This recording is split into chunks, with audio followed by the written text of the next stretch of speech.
My new book is Edge of Eternity. It's the third book in my trilogy about the 20th century.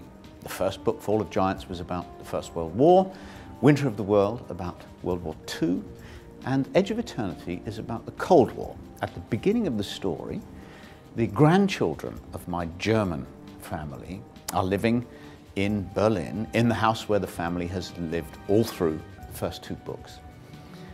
When one day in August 1961, a wall is built across the middle of the city, and Rebecca and Walli and Lily are on the wrong side of the wall. Their house is in East Berlin and they're trapped and they can't get out.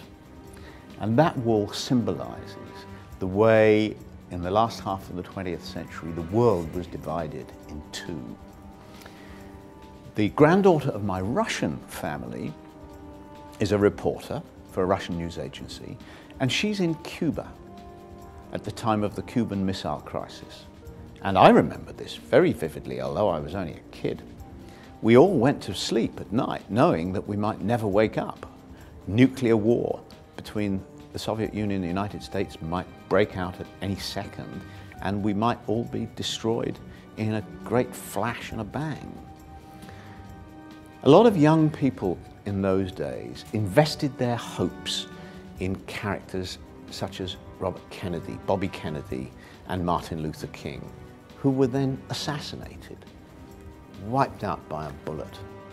And the shock and disappointment of that was traumatic.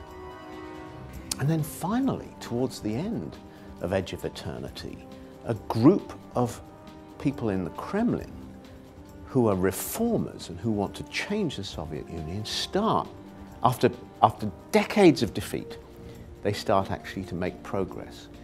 And the Soviet Union starts to change. And the rest of us can't believe that it's really happening.